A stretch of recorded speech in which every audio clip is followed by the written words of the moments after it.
So in this last video, we're going to be talking about a really important protein network inside eukaryotic cells called the cytoskeleton. So I'm going to begin by defining what the cytoskeleton is. It's a dense, dynamic, and complex network of protein fibers. So there's a lot of cytoskeletal proteins in cells. They're constantly rearranging and they interact with one another. And they function in maintaining the shape of cells. They function in helping cells move. So that means either intracellular movements, so moving around their organelles, like they may want to divvy up their organelles when the cell divides, or moving along in their extracellular environment by crawling. And not all cells do this, but some cells do. The cytoskeleton plays a really important role in cell division, and we'll talk about how microtubules help separate chromosomes. It functions in cell contraction, like in muscle cell contraction and in cytokinesis. And it mediates the interaction between cells. So we're going to talk a little bit about how the cytoskeletal network does this. But I'm going to introduce the three principal types of protein filaments, or types of cytoskeletal proteins.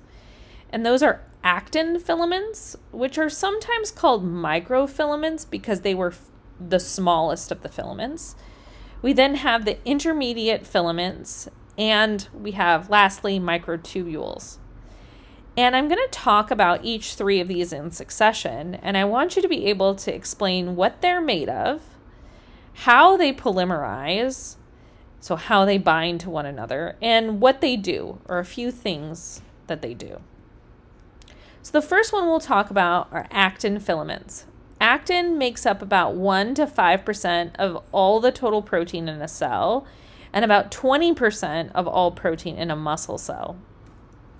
And here's my cartoon schematic of what actin looks like. Sometimes we call the individual monomer, we call it G-actin for globular actin. And actin binds to ATP. And the ATP is important for its ability to polymerize into a filament, as shown here. And sometimes we call this filament F-actin or filamentous actin. And what you can see is that each monomer attaches to the next monomer and attaches to the next monomer. And the first one that attaches down here, the next one to attach, this has ATP, and gradually that ATP becomes hydrolyzed so that there's more ADP on this end than there is ATP on the end that's growing the quickest. Now, you can get these actin filaments growing in a chain, and they wrap around each other. And this single wrapping here, it's approximately 6 nanometers, and this is the smallest in diameter. This is 6 nanometers, these two wrapping around each other, of all the 3 filaments. New monomers can get added at either end, so they can get added at the minus end or the plus end, but the growth preferentially happens at this plus end, and it has to do with this ATP actin being still not hydrolyzed at this site. So it'll grow a lot more quickly from this plus end. And there's a lot of actin in the cell, but not all of it is filamentous actin. There's a balance between G-actin and F-actin. And there's a lot of actin binding proteins we won't have time to talk about that regulate when actin polymerization is going to happen and in what direction that polymerization occurs. So what does actin do? And I'm a little biased because one of the processes I study requires actin, and so I think actin filaments are the coolest. So one of the things that actin does is it helps with cell crawling. And so we have a picture of a cell here, and I think this is a fibroblast cell. And what this cell is doing is it's crawling, okay? And cells crawl in a direction. So here's this cell body, and the cell makes these protrusions, and these protrusions are called lamellipodia. You don't have to know these words, and you have this leading edge, which is essentially an arm reaching out, if you can anthropomorphize this cell, and grabbing onto something, and then the rest of the body, the rest of the cell will contract, and it'll be dragged along, it'll crawl along. And so actin is important for reaching out and contracting and pulling the cell forward by reaching.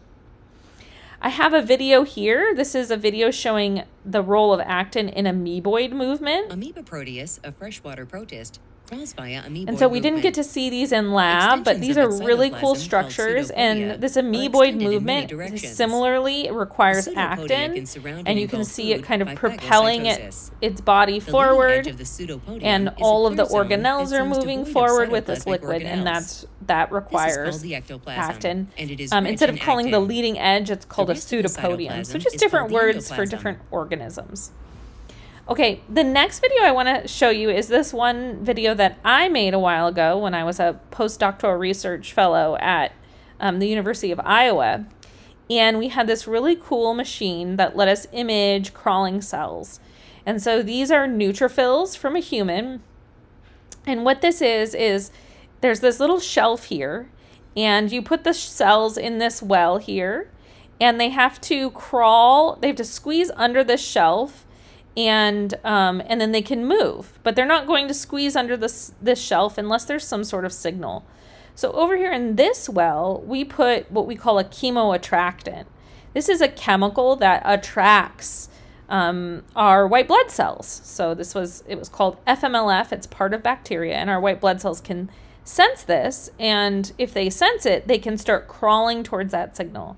And so I'll play this video. It's pretty cool. So we put the cells in this well, and then we put the chemical in and we start recording. And so you can see a lot of the cells just crawling right under that barrier and going to the chemical, right? So most of the movement is this way. Obviously, there's a few confused people, and then these guys are attempting to eat something down here. But it happens, we sped this up, but it happens pretty fast. And so this is what's happening in your body when you get an infection, and it's all mediated by this really cool actin polymerization in this particular direction. And the last one I'll show you this is a really neat experiment done by the Heinrich lab, and they have these, they call them molecular tweezers. And so what they can do is they can hold on to a white blood cell. This here is a neutrophil, just like in the last video, but they can hold on to it with this little pipette tip. That's what they call the molecular tweezer. And what they've done in this video, and it's a pretty fast video, is that they put on this little bead, and this little bead is covered with antibody. And so antibodies are like salt and pepper for our white blood cells. If they're coated on something, the white blood cells are just gonna gobble it right up. So they went ahead and put the antibody on that bead, and then they're going to feed it to this neutrophil that they're holding on to.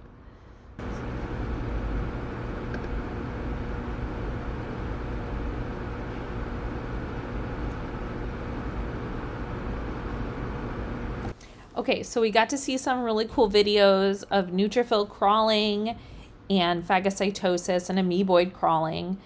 We're going to talk just real briefly about some other functions for actin that require a motor protein.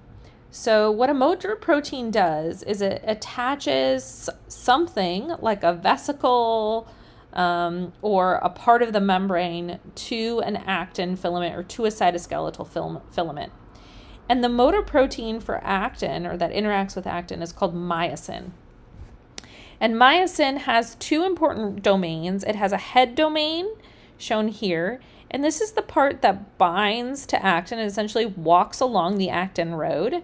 And this part of the protein, it binds to ATP, and every time myosin takes a step, it hydrolyzes ATP.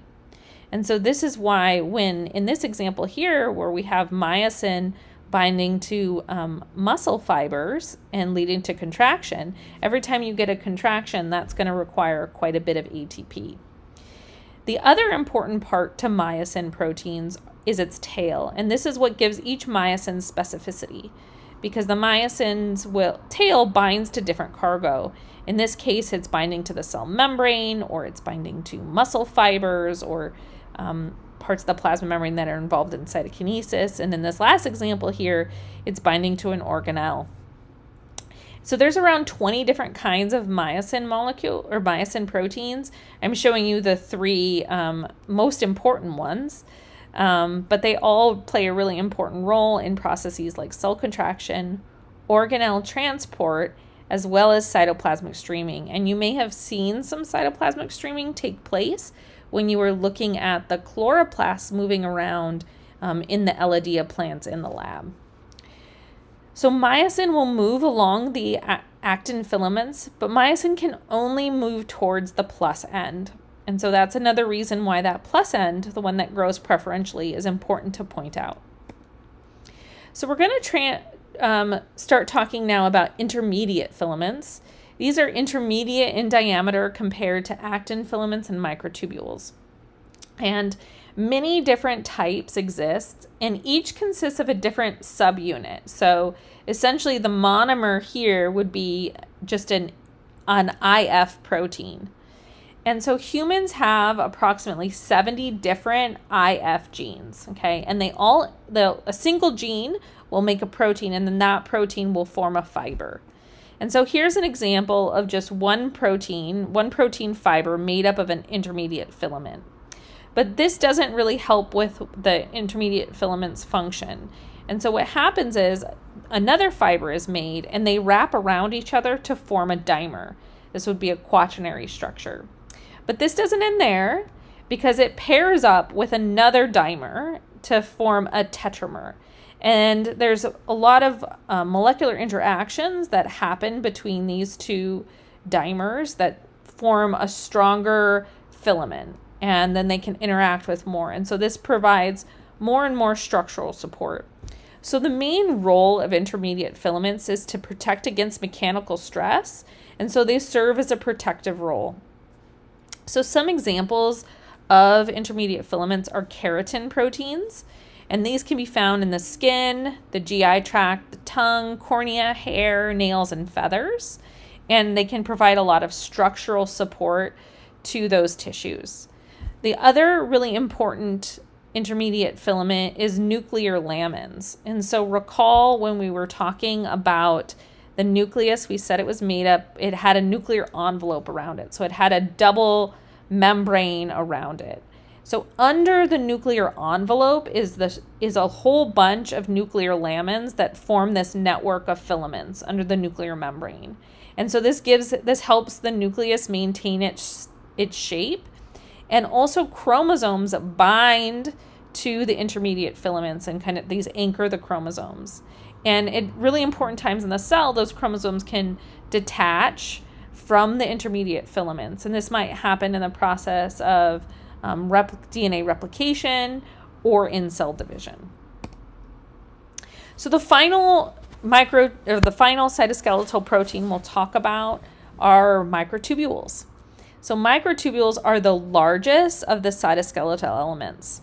And this monomer is actually a dimer of two proteins. And those two proteins are alpha tubulin and beta tubulin.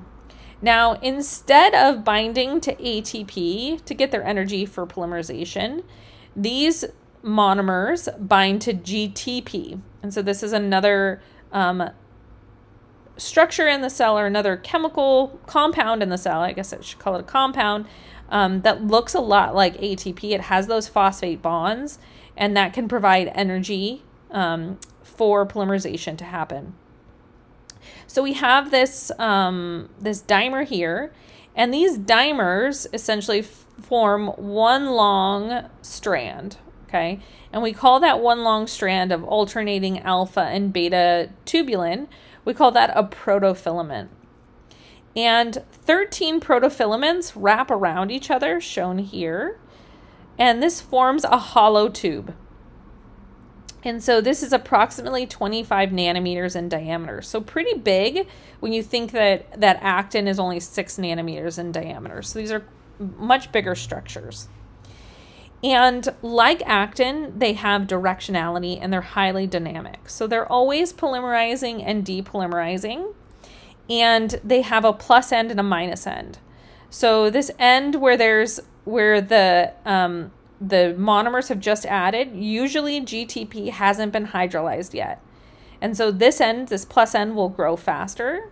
And then at this back end where GTP where the GTP has been hydrolyzed, it will grow more slowly.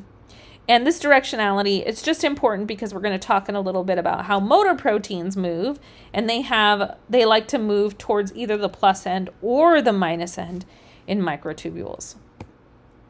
So what do microtubules, well, let's first talk about how microtubules are built. So microtubules have to arise from a microtubule organizing center, or an MTOC.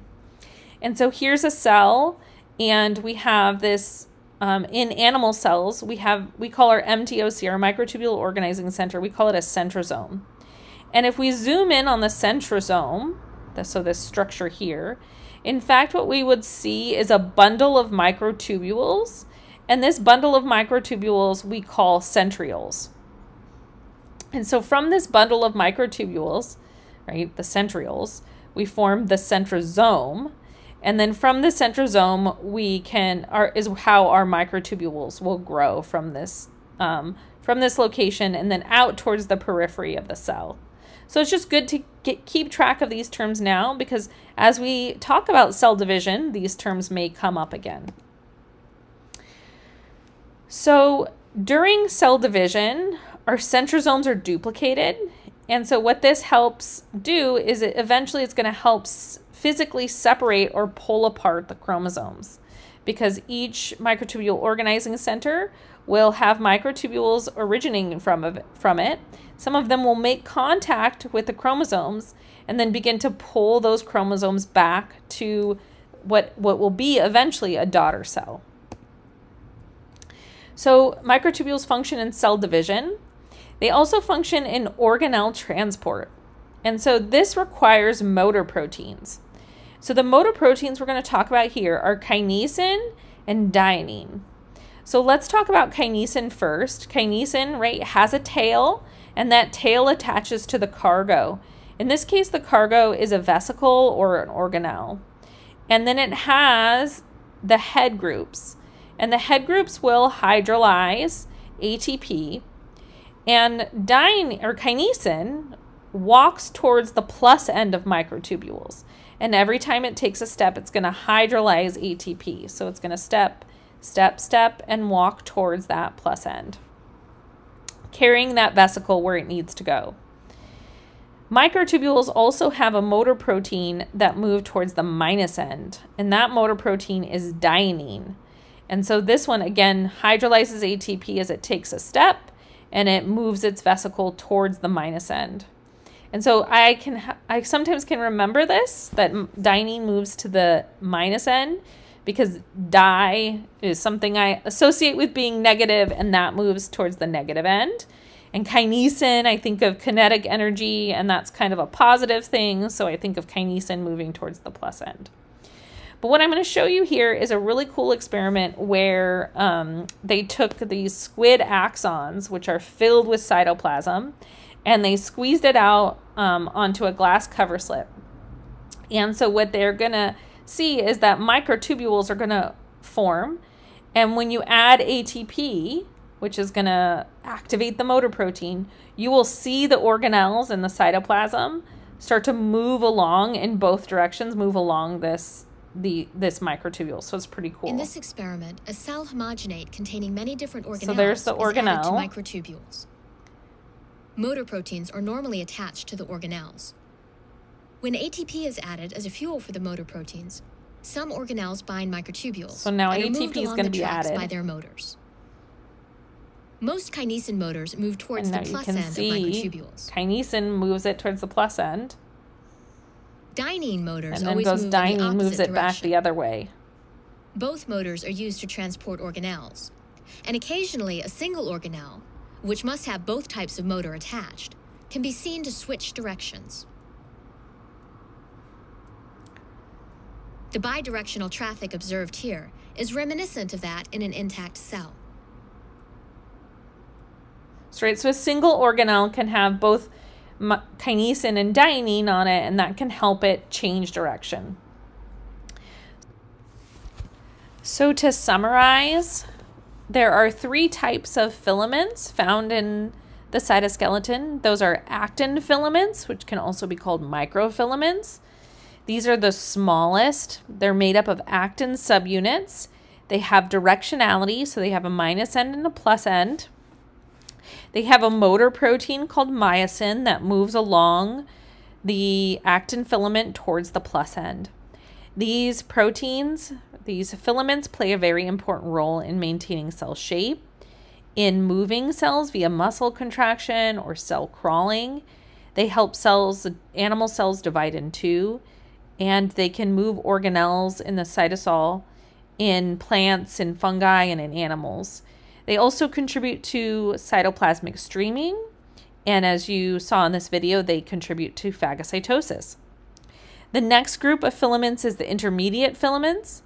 These are made up of a single subunit that's wound into a dimer, and then those dimers interact with other dimers to form tetramers. We talked about keratin and lamin as examples of the intermediate filaments.